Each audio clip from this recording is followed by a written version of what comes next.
This video will go over some advanced search tips and techniques to help you create a better literature search. The first tip is to use truncation and wildcard symbols to help you quickly broaden your search to find all variations of words or alternate spellings when necessary. Truncation is when you add a symbol, typically an asterisk, to the root of a word to find all variations. For example, if you're looking for articles focused on children, you can add an asterisk to the end of child to tell the database to pull up all articles that have any variation of the term child, so children, childhood, and so on. Wildcards let you substitute a symbol for one letter of a word to find all spellings of that word. For example, sometimes the word orthopedic is spelled with an A after the P. Putting a wildcard symbol in place of that letter A will tell the database to pull up articles in orthopedics with either spelling. Different databases recognize different symbols for the wildcard. Many, like CINAHL, use the question mark as the wildcard symbol, but some others might use the pound symbol or an exclamation point. The second tip is to use quotation marks to search for short phrases, like occupational therapy, for example. This tells the database to pull only articles that have that exact phrase, rather than pulling all articles that might have those terms listed separately somewhere in their record.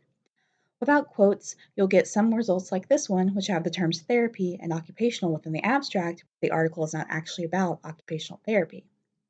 But be thoughtful with how you use phrase searching. It's best when you know that the concept you are looking for will almost always be expressed in that exact phrase. If you try to search for something like cancer treatment as a phrase, though, then you might weed out articles that say treatment for cancer, which isn't helpful. The third tip is to use Boolean operators and or not to combine your keywords. And will combine terms to pull only articles that have all of your terms. Or is used with synonyms and similar terms to pull articles that have either term. Remember to use parentheses to group together terms combined with or. Not is used to exclude something. It will filter out results with that term or concept. All put together, your search query will look like this: motor control and cerebral palsy and, in parentheses, your synonyms, hippotherapy or therapeutic horseback riding or equine assisted therapy, and children, not adults. The fourth tip is to use filters. Most databases will let you filter by publication date, language, peer review, article type, and so on. This can really help save you time and effort so you aren't going through several results that aren't helpful to you because they're too old or they're in a language that you can't read. The fifth and final tip is to run a search using subject headings instead of keywords. Subject headings are a controlled vocabulary of predefined terms used to provide a consistent way to find relevant results on your topic, regardless of the actual term used by an author.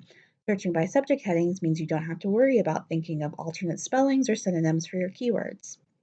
When you search using a subject heading, it will return only articles or results that are officially tagged with those subject headings.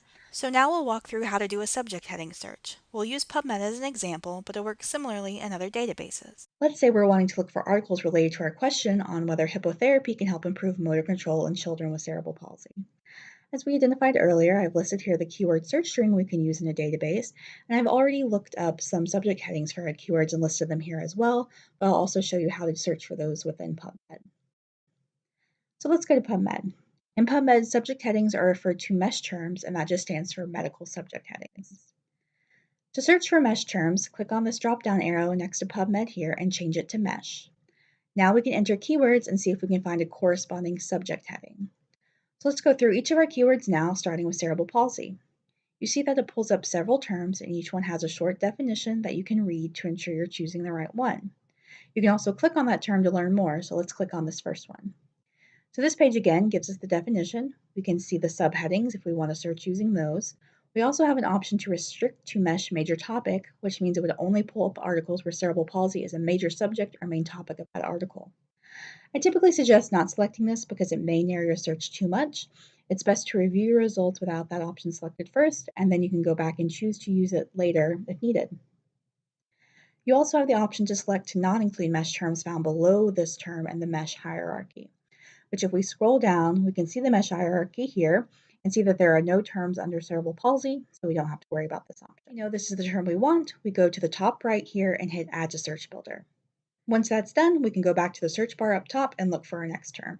When we click on child, you'll see that it says it's for a person 6 to 12 years of age, and if you want to look for individuals 2 to 12 years of age, you should use child preschool.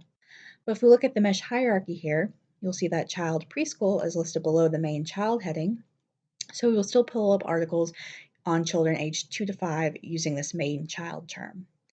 If we don't want articles about children aged 2 to 5, then we can select the Do Not Include Mesh terms found below this term in the Mesh Hierarchy option, and that will exclude that population from our search. So let's add this to our search builder, and we want to keep that and selected since we're combining these terms with and to find articles that have both terms. Next, let's look for hippotherapy, and it pulls up only one term, equine assisted therapy. We'll add that to our search, and now we'll look for motor skills and add that to our search. Now that we have them all combined, click on Search PubMed, and it pulls up 9 results. And that's the basics on how to run a search using only subject headings in PubMed. And those are our top search tips and tricks. If you have any questions, please don't hesitate to contact us. You can also find more search tips on our Advanced Database Searching Guide available at the link here. You can also find this guide by clicking on the Guides menu link at the top of the library's website.